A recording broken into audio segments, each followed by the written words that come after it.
Most women walk through life wearing masks they didn't choose. A smile sculpted to please. A silence trained to appease.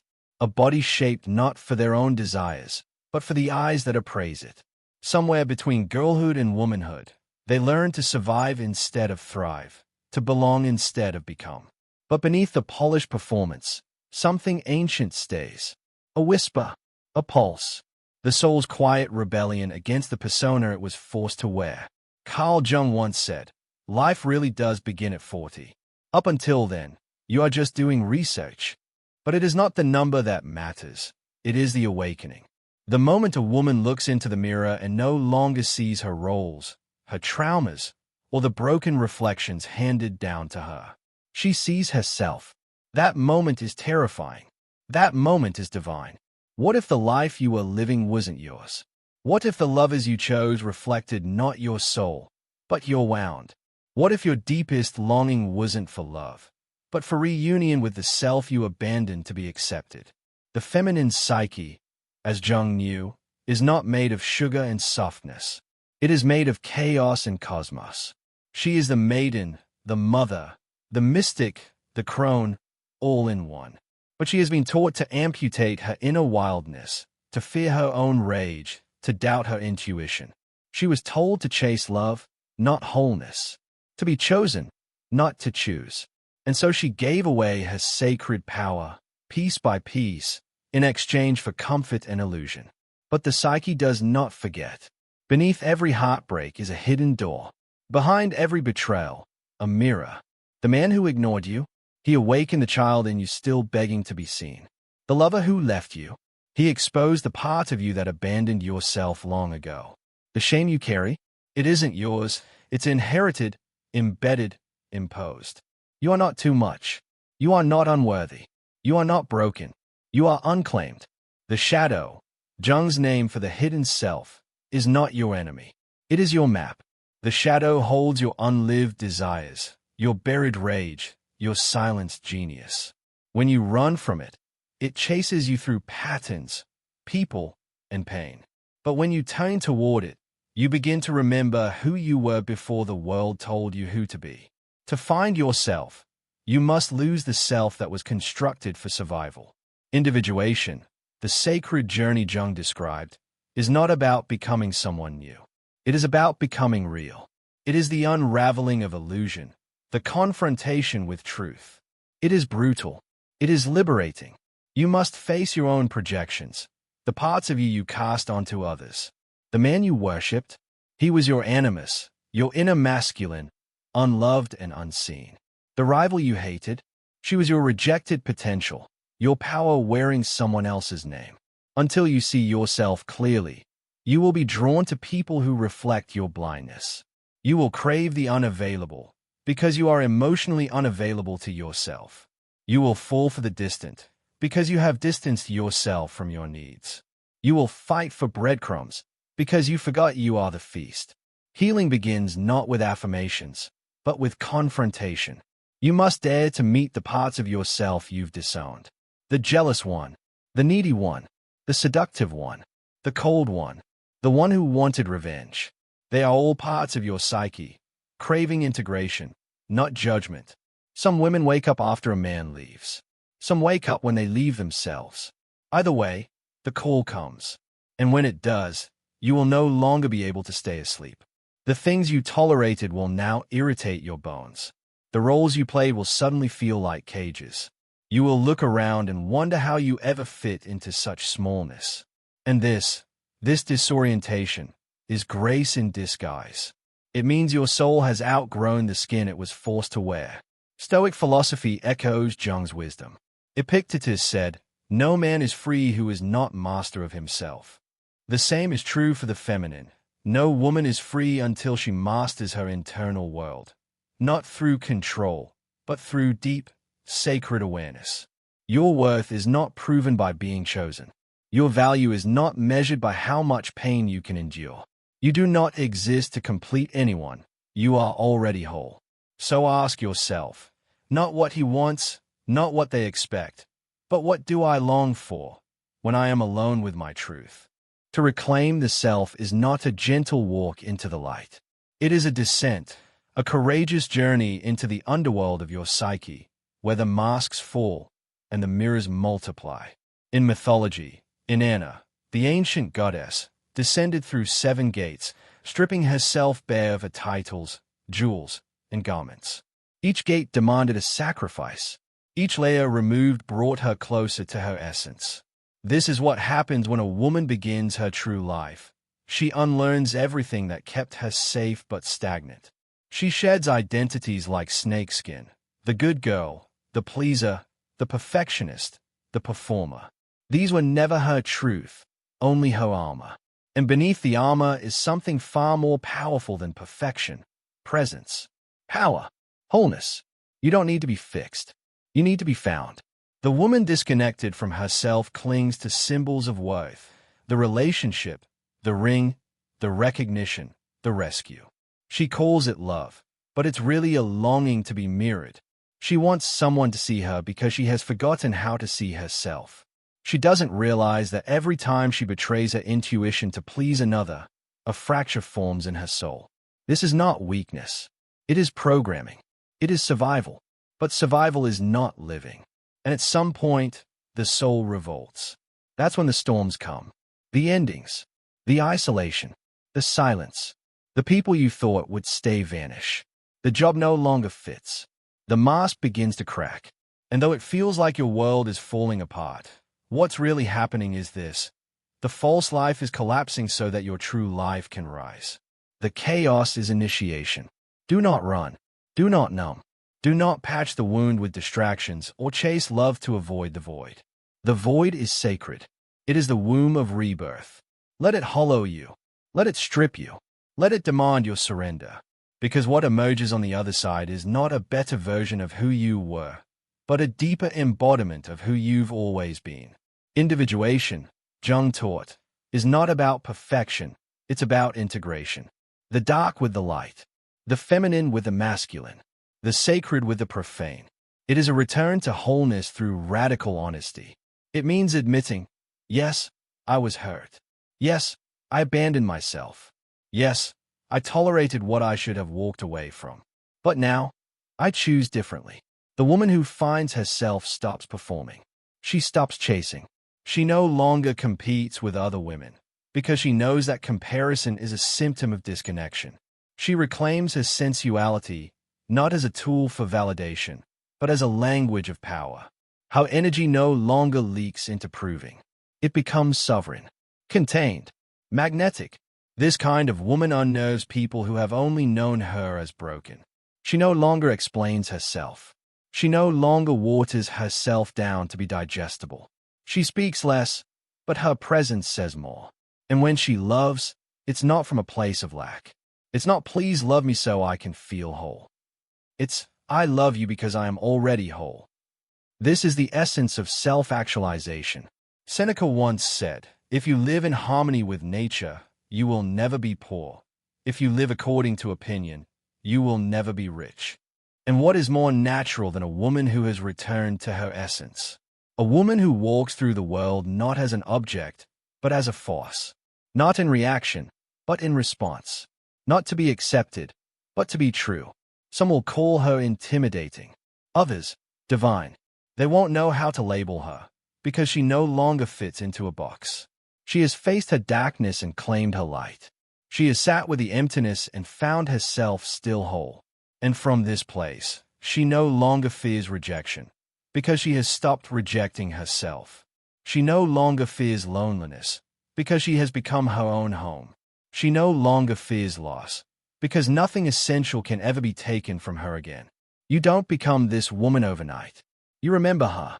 She's been there all along, beneath the conditioning, beneath the wounds, beneath the silence, waiting for you to choose her, to come back, to finally, truly begin. There comes a point in every woman's life when silence becomes unbearable, not because it is empty, but because it is full of truths she's swallowed, dreams she's shelved, voices she's quieted for the sake of peace. But peace built on self-erasure is not peace. It is imprisonment, and the body knows. It tightens. It aches. It signals and whispers first, And then in screams, remember who you are. This remembering is not a linear path. It is not neat. It will not always feel empowering. It will often feel like ruin. But as the Stoics remind us, the obstacle is the way. What breaks you also unmasks you. What wounds you also reveals you. The heartbreak, the abandonment, the betrayal, they were not just pain. They were portals. Jung believed that what you resist not only persists, but will grow in size. When you avoid your inner truth, it amplifies. It finds its way into your relationships, your addictions, your obsessions. You think it's about the man who didn't call, but it's not. It's about the girl inside who believes she is not worthy of being chosen. You think it's about being ghosted, but it's about being haunted by your own emotional exile. To stop this cycle, you must turn inward, not with judgment, but with fierce, honest love. There's a woman inside of you who remembers before you forgot. The one who danced before she knew what shame was. Who loved herself without condition. Who cried without apology. She is not lost. She is waiting. Waiting for you to come back through the fire of your own awakening.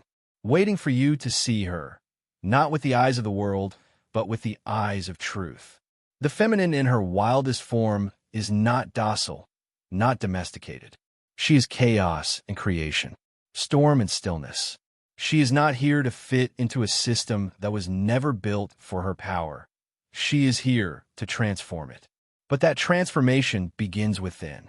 You cannot rise into your fullness while dragging the corpse of your old self behind you. You must die to who you were taught to be. And this death is sacred. It is not destruction. It is alchemy. This is why love that awakens you often comes through pain. Because love is not just comfort. It is a mirror. The person who triggers you most deeply often holds the key to the wound you've buried. Not because they're your soulmate, but because they reflect the very fracture you need to face. And when you mistake this for fate, you loop. You call it passion, but it's trauma. You call it chemistry, but it's repetition. You're not here to repeat. You are here to reclaim. Reclaim the energy you gave to the fantasy. Reclaim the boundaries you once saw as selfish. Reclaim the voice that trembled when it should have roared. Because the woman who finds herself no longer looks for love, she invites it. She doesn't need to prove. She embodies. Her presence alone is a declaration. I am no longer available for anything that dishonors me. And this changes everything. She no longer asks, why didn't they choose me? Instead, she asks, why did I not choose myself when I felt unseen? She no longer says, they broke me. She says, they showed me where I was already broken. The blame dissolves.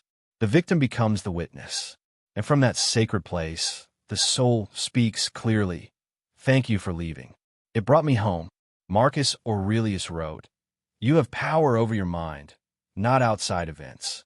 Realize this, and you will find strength. This is the essence of feminine sovereignty, not dominance over others, but mastery of one's own internal world. The ability to sit in stillness while others rush. To choose solitude over shallow connection. To know that no attention in the world can compensate for self-neglect. This kind of woman stops asking for permission. She no longer waits to be invited into rooms.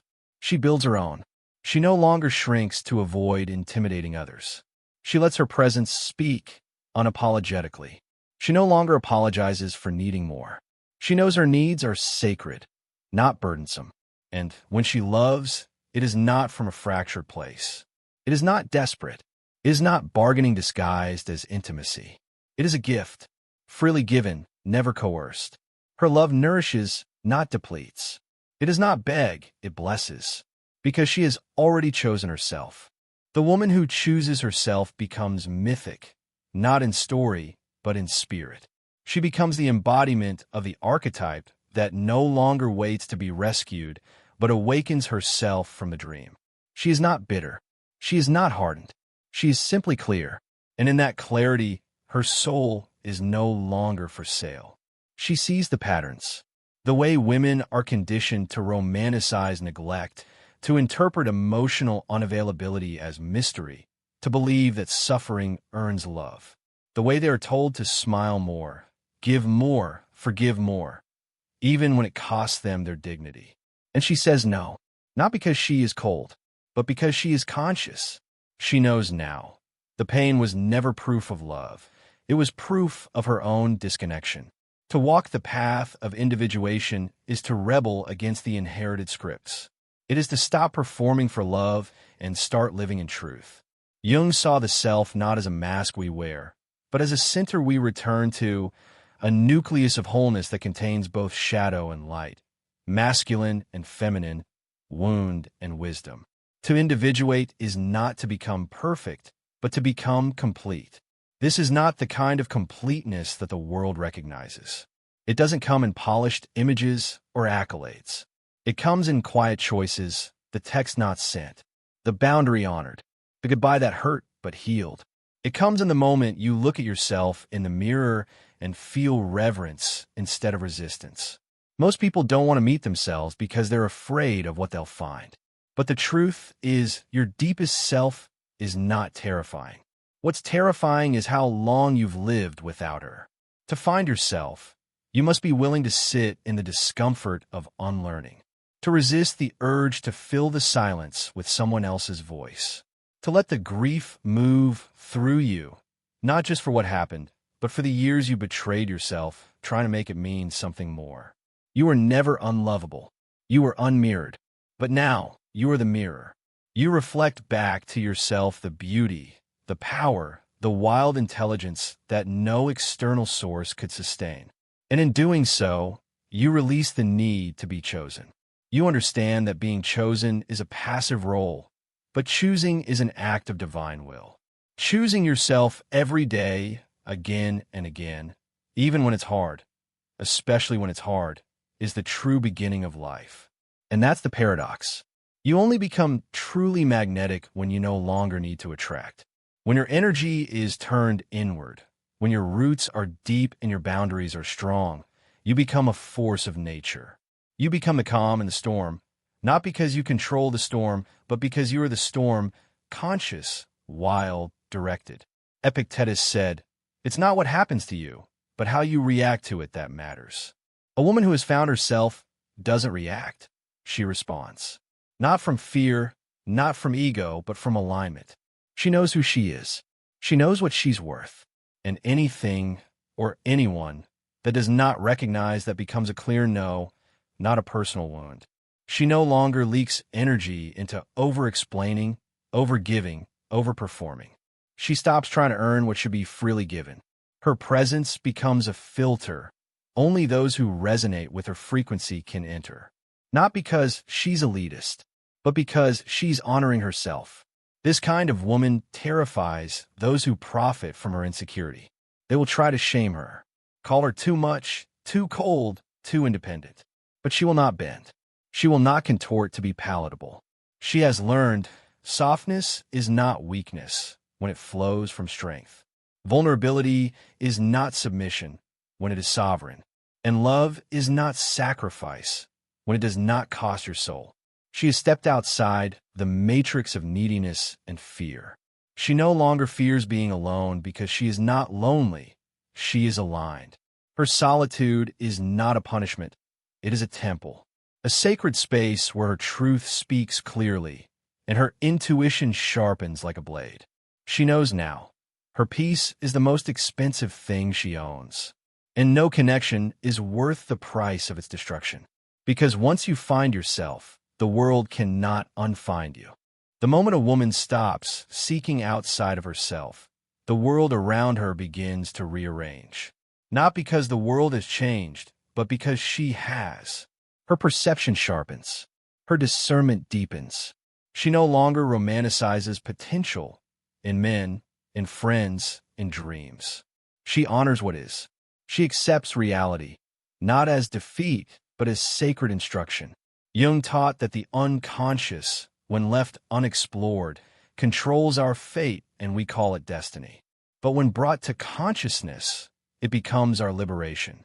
The woman who has awakened does not blame the world for her suffering. She studies it. She asks, what in me created this pattern? What part of me needed this mirror? What lesson lives inside this pain? She becomes her own analyst, her own alchemist. She no longer fears the darkness. She enters it with a lantern. And as she moves through it, she finds pieces of herself scattered in the shadows. The voice she silenced, the boundary she betrayed, the wisdom she ignored. One by one, she gathers them, not to restore who she was, but to become who she was meant to be. This is the sacred work, not the glamorous kind, not the kind you post about or share in highlight reels. This is the lonely work of self-excavation, the sleepless nights where you face the ghosts of your upbringing, the triggers that show you where you've still abandoned yourself, the grief that rolls in waves, not just for relationships lost, but for the self you didn't know you had the right to protect. This is the work of becoming real. No longer addicted to illusion, she sees with new eyes. The man who breadcrumbed her no longer seems mysterious. He looks wounded. The friendship that always felt imbalanced no longer seems worth salvaging. The workplace that drained her now feels like a spiritual misalignment. Clarity is not always comfortable, but it is cleansing. And from this place, she begins to choose differently. This is the rebirth. It doesn't happen in a single moment. It happens in 1,000 small choices. Every time you say no when you used to say yes. Every time you rest when you used to push. Every time you speak your truth without shrinking. You are weaving a new pattern. You are reprogramming your nervous system to no longer associate love with self-abandonment. And slowly, the outer world begins to mirror this inner change. People fall away. Doors close. But new energies arrive. Not because you chased them, but because you aligned with them. The partners that once seemed magnetic now repel you. The chaos that once felt normal now feels toxic. The peace that once felt boring now feels like home. You're not becoming boring. You are becoming whole.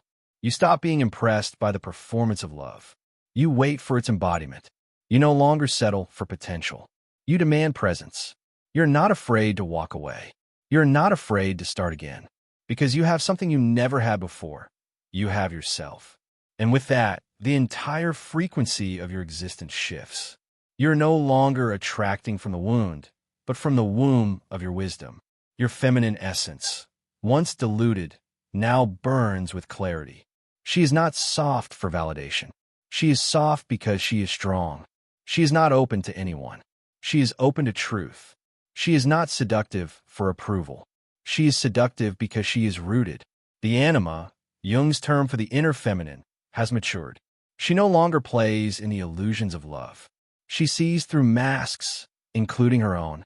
And as she integrates with the animus, the inner masculine, she becomes balanced, magnetic, whole. She no longer needs someone to carry her. She walks beside. She partners in sovereignty. And only from this place can true intimacy emerge. The old self still whispers, she always will. The voice that says, maybe you should just go back. Maybe you were too much. Maybe this is all too hard. But the new self is louder now. Not in volume, but in truth. She says, no, I'm not going back. That was the death.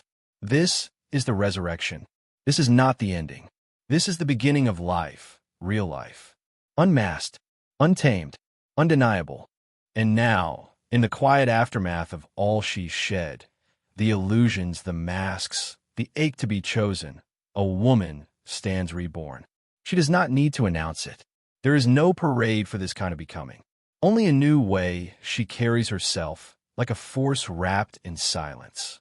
No longer seeking, no longer proving, just being. Her breath slower, her gaze steadier, her presence undeniable. She has met herself in the mirror of loss, shame, longing, and truth. And she did not flinch. This is what it means to be whole. Not untouched by pain, but no longer owned by it. Not guarded but guided. Not detached out of fear, but detached because of wisdom. She knows now that no one can give her what she was born to give herself. Belonging, purpose, peace. The world continues to try and lure her back into performance, into seeking the external prize. Validation dressed as attention. Desire disguised as control. Love shaped like a transaction. But she no longer bites the bait. She smiles. She steps back because she knows the cost, and she will never again trade her soul for scraps. Her body is no longer a battleground, but a temple. She no longer starves it, punishes it, exploits it for approval. She listens. She honors. She trusts.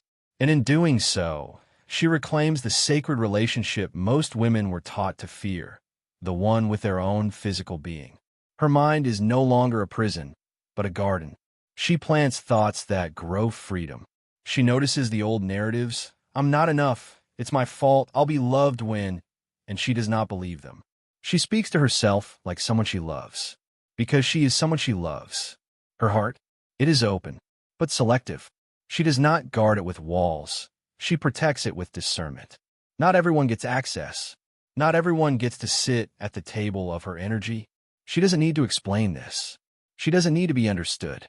She doesn't need to soften her fire for the comfort of others. Because the woman who has found herself no longer fears rejection. She reveres alignment. She knows that when something leaves, it is either no longer resonant with her frequency or it was never real to begin with. Either way, she lets it go with grace. No begging, no chasing, just quiet release. This is not coldness. This is clarity. Jung's path of individuation ends not in grandiosity, but in groundedness. The ego becomes a servant, not a master. The shadow becomes a guide, not a curse. And the self, the true self, becomes a flame that no wind can extinguish. This woman walks through life now as a sovereign being, not above others, not beneath them, but fully seated in her center. She becomes love, not longing. She becomes depth, not drama. She becomes choice, not reaction. And in this state, she magnetizes, but not the kind of attention she once craved, the shallow, fast-burning, addictive kind. Now she attracts the rare, the real, the rooted energies and people who meet her where she already lives in truth, in presence, in power. Some people won't understand her anymore. That's okay. She didn't do this to be understood. She did this to remember. And now, she remembers everything. The girl who was silenced, the woman who was shamed, the wildness that was tamed, the wisdom that was ignored. They all live in her now, not as wounds, but as warriors, not as fragments, but as facets of a diamond that has been forged in fire. She looks around the world, still loud, still chaotic, and she is unmoved, because she has found her stillness. She knows that life is not about being liked, or chosen, or even loved by others. It is about being known to yourself. The games end here. The cycles end here. The waiting ends here. She no longer walks to be desired. She walks to be whole. And in her wake, others awaken. Not because she preaches, but because she embodies. The healed woman becomes a lighthouse. Not loud, but impossible to ignore. She illuminates what's possible, and then walks away, inviting others to rise with her or stay behind. She does not chase. She chooses. The woman who knows her worth doesn't chase. She chooses.